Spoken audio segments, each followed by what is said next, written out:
Hey guys, it's Matt Walk, and today we're going to be talking a little bit about more pre-modern decks. That's right. We have a new pre-modern online monthly thing that came out a week or two ago. Can't remember. Um, I've just been so busy this last month or two with work and new games coming out, family stuff, holiday stuff. It's always busy, busy, busy. So that's okay. That's okay though. So we got some new stuff. Finally got the September ones, the September results, and I believe some of the other like October and November and December and stuff. Like these things are slowly coming out. The results or the things are being run or whatever. But anyways, we'll just talk about September today. This will be great. It'll be pretty sweet. And yeah, so these things always come out really, really slow, especially during this time of year when, again, just like me, everyone else is very busy doing stuff. So no biggie.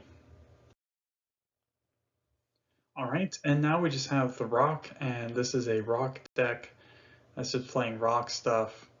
The only difference, of course, would be something like Plague Spitter. Plague Spitter is obviously very good against decks with lots of mana dorks, lots of weenie creatures, uh, anything with one toughness stuff is pretty, um, Plague Spitter is pretty good against.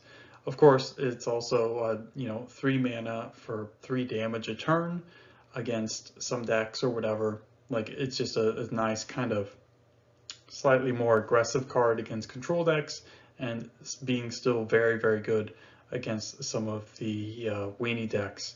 So yeah, pretty sweet card, pretty sweet card. And when it dies, you even deal an extra damage to stuff. Pretty cool. Obviously, this is mostly for things like tribal decks, but it hits a bunch of other things too. Things like slides, pretty good against as well. Although obviously you don't really appreciate taking the extra damage, but pretty good there, pretty good there. So yeah, depending on what you're playing, certainly Plague Spirit's okie dokie there. But yeah, this is a pretty sweet card, pretty strong card. And of course, we have another one in the board. So this person was definitely going hard on the Plague Spitters, but nothing else other than that is too unusual. Maybe the 4 Baloth, 4 Blaster seems a bit much, but other than that, it's pretty good. Or at least now that I'm looking at it, I'm wondering if I'm missing something. I'm like, hang on, is there something not here? Got therapies, got the rest, some other vendetta, maybe naturalize. Oh, there's no Bop. Well, Bop is obviously very bad against Plague Spitter, or I should say with Plague Spitter. All right, that makes sense. That's what was off. Anyways, next deck. Okay, and now we have Oath. Um, I mean, I just really don't like the blue-green Oath decks. I mean, it's just one of those things where it's like, really, really, like the deck just does one thing, can't even do it versus every deck. I mean, and Capsize, I think, is just the best example of like, this card just is not very good against I mean, most decks. Like it just isn't very good. Like it's not that great versus control decks because you're playing 6 mana to walk into their counter spells. It's not really great versus like any of the other aggressive decks because all the red ones will bring in things like Reb versus you versus like all of your other blue cards anyways. So Capsize is garbage there. I mean, this card just it just there's so much it isn't good against. I just never have really been a fan of it, and I really just do not like the blue-green Oath deck. It's just not not good. I just don't think it's very good. It's certainly the weakest Oath deck, but that's okay. That's okay. So, anyways, I mean, whatever. Like, yeah, deck's not very good. All right, and so now we have an interesting version of Replenish that has decided to play Arcane Denial. which is questionable. I mean, at least in like, it's a 2 mana hard counter and a 2-color deck. That's a combo deck, so basically that's great when you just want to do combo stuff. You just want to play a card to stop your opponent from doing stuff, and of course you draw a card to the next upkeep, but that's like less relevant, sort of, because a lot of times if you're playing it, like sometimes you'll be comboing off and you won't even get that extra card. But generally, like if you can stop their spell that stops you from doing your thing, you can win the game. But yeah, I'm not 100% sure about Arcane's Denial in here. I mean, obviously the card is, I mean, it does a very, very specific niche thing very well. But like, I mean, this deck is already kind of trying to lean into being grindier post board with the factor fictions and things like that. So Arcane Denial is obviously very, very, very bad in like those kind of matchups. Like you can just swap them out, which is, you know, I guess fine, but it's such a super high variance card. It's not particularly something I've liked. It's so awkward so much of the time. Just paying 2 mana and then your opponent just, you know, yeah, I just, not good, not good. I'm not a huge fan of it. Again, maybe there's something I'm missing here in in the interactions between things or play patterns or something like that. But interesting idea. But again, I'm really not a huge fan of Arcane Denial in almost any deck. But this person did pretty well with it, so good job to them. All right, and now we have, well, what looks like to be stasis, but with some extra stuff. And so we have things like peak and opt, which are a little bit unusual, but not unheard of or unseen in this kind of style of deck. But we have things like Aura of Silence and Pyroclasm. So these cards are obviously very good when you are playing, well, you know, enough mana sources, different colored mana sources, City of Brass sort of style effects to cast them. And of course, this deck even has a City of Brass in the sideboard, but only the Forsaken Cities themselves will cast them in the main deck, which is, I mean, a bit suspect to me. Again, when I'm playing a deck like that's wanting to splash like off-color cards, I'll want a way to tutor them, I'll want a way to draw the cards more consistently. So, you know, so think of something like land tax, of course. And I'll want like 8 sources, so I'll be able to cast them consistently. So again, like in Parfait, think of like Mox Diamond as well as Undiscovered Paradise. But this deck only has the Forsaken City and 1 City of Brass afterboard.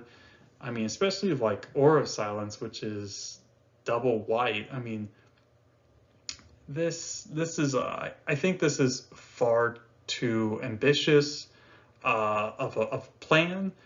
I mean, I feel like I'd rather just play like more Bebs in addition to like Chill or something to deal with red decks, or I mean, and yeah, like I feel like shoot, what would be good against the Parfait style decks?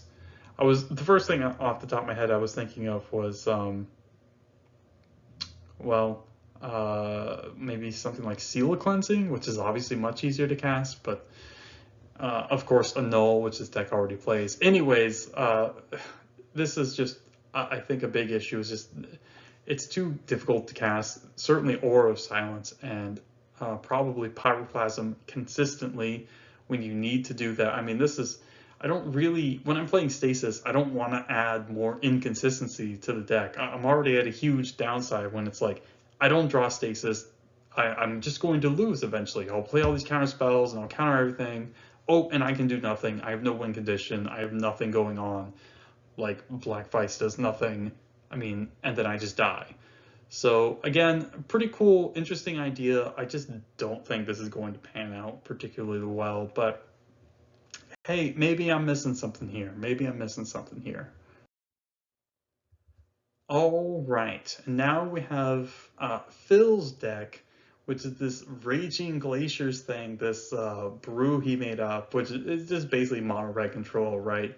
Think of something like Big Red, except no Arc Sloggers and no Slith Firewalkers and no Chrome Mox. So all the really sweet good cards we don't have uh, to play, but there are some sweet cards. Basically, pretty much every card in this deck is sweet, but we got some Shard Phoenix. We got, some Urza's Rage was pretty sweet. So this is very similar to the counter burn list that I posted a million years ago. Obviously, clearly minus the counter part, but it's lots of burn spells, Shard Phoenixes, and things like that. And then of course we have things like Phyrexian Furnace, Disc, and Powder Keg as additional removal for things. Think of artifacts and enchantments and stuff main deck. I mean, they're sweepers, right? So, duh, what do sweepers do? But yeah. And then we have, of course, land destruction with pillage, of course. That's being a good one, and wasteland, and Dust Bowl as well. And so basically, yeah, it's mono red control. The sideboard, we have cool stuff like Gaia's Blessing against anything that's trying to mill you out. Think of like the Storm style decks or the Tinker Devourer decks, that kind of stuff. We got some Rebs against blue decks, Bridge against creature decks, obviously, Crypts against graveyard decks, Crash, blah, blah, blah, blah, blah, Overload, all this good stuff. So yeah, definitely a pretty sweet deck. Pretty cool deck. I don't know if I would say I particularly like it. I think it's cool. I just think I think I'd rather just play like blue in addition to everything. But again, there are, good reasons to play this deck. So it's not like you should just obviously, just play, counter burn or whatever, counter Phoenix, counter hammer, whatever you want to call it. This deck plays a lot of those same cards, right? A lot of the same burn spells, but pretty sweet cards, pretty sweet deck. Pretty cool, pretty cool. Okay, and now we have another Stasis deck, except this one also has the Spirit Guide Root Maze stuff, which again, some Stasis decks did do in the past, played like Elder Spirit Guide and Root Maze. Obviously, Root Maze being a very good card with Stasis, right? Because it makes all artifacts and lands come to play tapped, so they can't ever produce mana. So that's pretty sweet. But other than that, nothing too weird. I mean, we see something like Naturalize and Compost in the sideboard, which is pretty good. Compost being obviously pretty strong versus something like, say, Dead Guy or the more aggressive black decks, any sort of suicide style deck. Cool stuff there, cool stuff there. Not much else to say here, though. Just a fairly typical, fairly typical Stasis list. All right, and we have Sly, and nothing weird here. I mean, it is playing one or two more lands that I'd probably want to play. Like I'd probably cut a Barbarian Ring or two. But it is playing Firebolt, of course, which is certainly a favorite card of mine especially when I'm playing against decks that are more mid-range or control, where you're just looking for maximum damage output, not really mana efficiency. One card being able to deal 4 damage, being able to split it up versus different things, different creatures or whatever. Pretty strong, pretty strong. So I'm a big fan of Firebolt. Sweet card, very sweet card. But other than that, this is a fairly typical Sly list. And this is a 5-color Devourer combo. Yeah, nothing weird here. We got the Oath of Druids main deck to get us our Phyrexian Devourer, which is pretty sweet. A bunch of lands that produce a bunch of different colors of mana with whatever random drawbacks. That won't matter if we're just killing our opponent on turn 3 or whatever, typically. Nothing too weird in the sideboard, although E-Plague is a little unusual, maybe. I don't really remember typically seeing E-Plague in the 5-color list, but maybe I'm not remembering correctly. But the rest are, it's fairly standard kind of stuff. So there you go. All right, and now we have the Hermit Full English Breakfast deck. It's got the Hermit stuff and it's got the Full English Breakfast stuff. So we got all sorts of sweet combos in here, which is pretty sweet. Yeah, I mean, again, this is pretty much not that wonky. But we do have a Gorilla Shaman. Of course, this card is very good against things like Phyrexian Furnace or obviously not Curse Totem, but Phyrexian Furnace and Null Rod. Good against that kind of stuff. Good against, I guess, other really weird random fringe artifacts, but mostly Null Rod and Furnace. So yeah, there you go. Okay, and now we have a Goblins deck, red-green, got 23 lands, 35 Goblins, and then 2 random Hearth Charms, which are like, again, pretty medium, but I guess they're fine. The mana base looks more or less fine. Again, I typically like 24 lands, but that's okay, that's okay. Mana base looks fine. The creatures look basically fine. Again, not a huge fan of Tinkerer, but it is what it is. And of course, the sideboard looks fine. Seems a little heavy on artifact stuff. Naturalized Hullbreach and Tinkerer taking up 5 slots just seems a little bit excessive. Plus, like a Tranquil Domain, so we have like 5 enchantment hate cards. I mean, that's interesting. I wonder what kind of meta this guy was expecting or playing in or whatever. And then, of course, the 2 Collar of the Claw, which is a piece of garbage. Of course, we can never have a red-green Goblins deck without Collar of the Claw. Yes. Oh.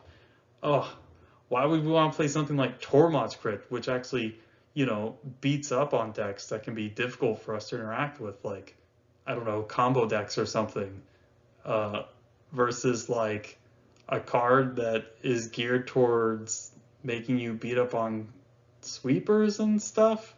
Man, how would the Goblin deck ever beat up sweepers if they didn't have Collar of the Claw? Anyways, slight passive aggressiveness aside, I think Collar of the Claw is such a trap. It's such a ridiculous card. Like, you're just wasting slots again because you have Matron, Gem Palm, Ringleader, Siege Gang, Sharpshooter occasionally. Like, there are enough cards that give you card advantage. Like, you don't need this. Like, you would be better off just sideboarding like Siege Gangs like 3 and 4 or Siege Gang 4 or whatever, if you're looking to play that extra grindy game. Like, Collar is just, I mean, it's not very good.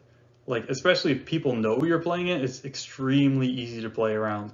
It is not good with any of your other stuff. It has no synergy with your other stuff. And it doesn't deal with humility, which is like probably the biggest issue when you're playing against fair decks. Humility, well, I mean, obviously there's like Oath and stuff, but humility just literally stops your deck from working. Call of Claw also does Jack and shit versus that card, and Jack just left town? I don't know. I haven't seen Army of Darkness for a while. But anyways, Call of the Claw, not good. Do not play this card. And Tinker is pretty mediocre at best too. I don't like that. But other than that, the deck looks fine. So there you go. Okay, now we have the Mono Blue Stifle Knot deck. And it's basically just looks like the Mono Blue Stifle Knot. You get, for playing Mono Blue, you get to play Foil, Daze, and Gush, which is pretty cool. But on the downside, you literally only have your 1 Phyrexian Dreadnought, or I should say your 4 Phyrexian Dreadnoughts as your only threats. Like, that's the only way you can win the game. So, if you can believe it, sometimes you don't actually draw those cards, and then you just lose.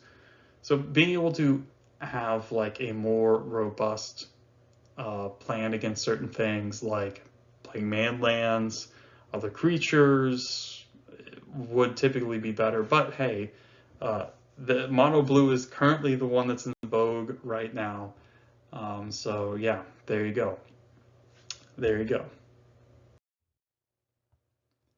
All right, it is Enchantress. This one has Sungrass Prairie, which I pretty uncommon card to see in Enchantress, but not totally crazy.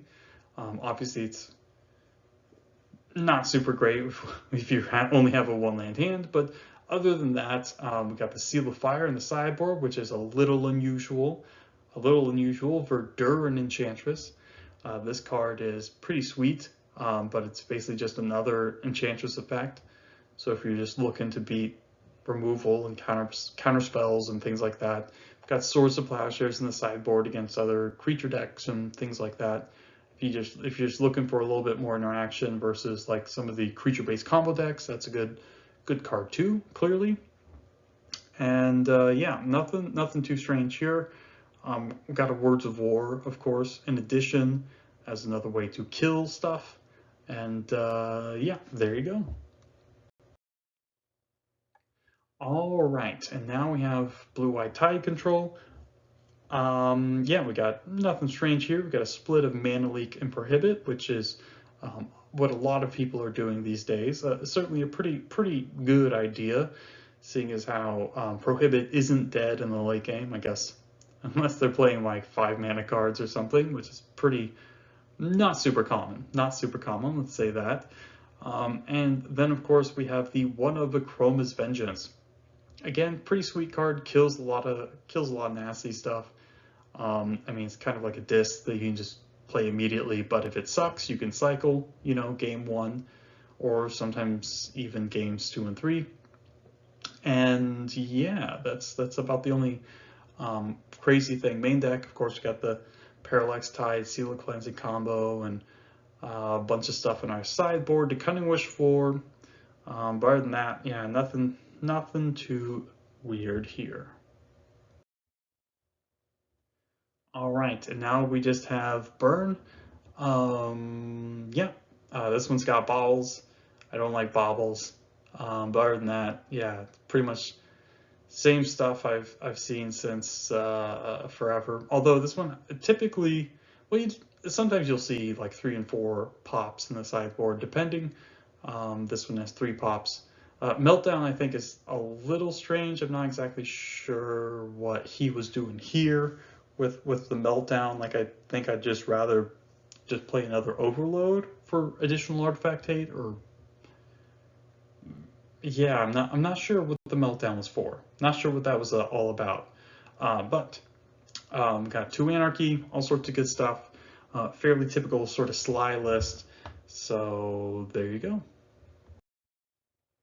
And at number 2, we have Dead Guy. Everyone likes Dead Guy. And this is certainly a more mid-range version with Hypnotic Spectre, Masked Core, Exalted Angel, and Enlightened Tutor. But also we have the Rack. So, you know, definitely with the Duresses and the Duresses and Verdicts and Hypnotic Specters. Yeah, definitely pretty good cards with the Rack. I mean, it's the Rack's basically just another 1 mana win condition. Obviously, your opponent has to have not a lot of cards in hand.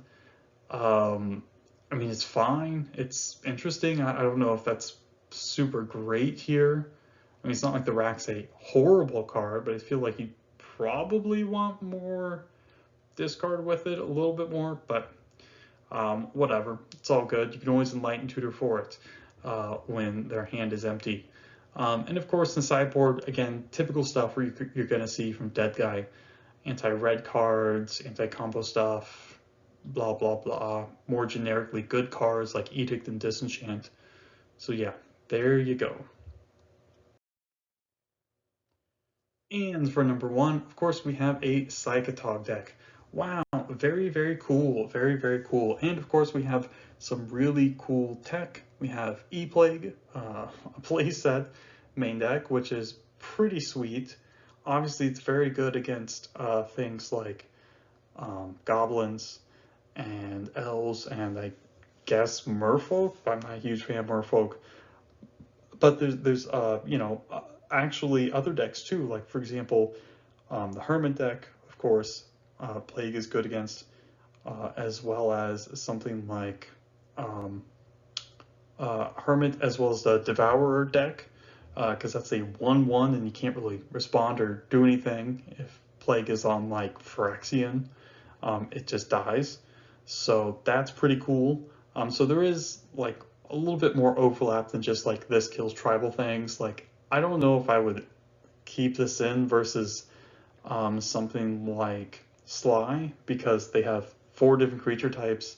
So unless they were heavier on goblins or something, I would probably be taking Plague out for like your Bebs and Chills and things like that. Maybe something like a Null.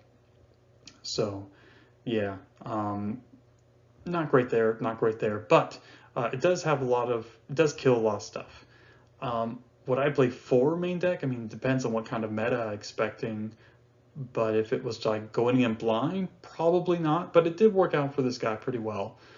So that's an interesting choice. Then we got 2 Furnace, 2 Keg main deck.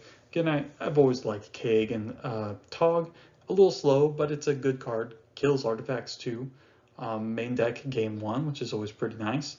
And Phyrexian Furnace. Furnace being a little bit better in control decks and prison style decks and slower decks that could ostensibly get the game to the point to where you are just removing the only card in the graveyard every turn. Again, we have Capsize here, which I do not like at all. I think I'd rather just play Recoil, because Recoil is a lot better on turn 3. It's a lot better late game, where it acts as like an instant speed Vindicate. Not a huge fan of Capsize, pretty much anywhere, but hey. And of course we have Innocent Blood. This is not super unusual, but playing 3 Innocent Blood is a little awkward with 4 Togs. But it's not horrendous. Of course, there are other options like Vendetta or something. Obviously, Vendetta can't kill black creatures, and there is a life loss problem. But Innocent Blood is certainly not a bad card.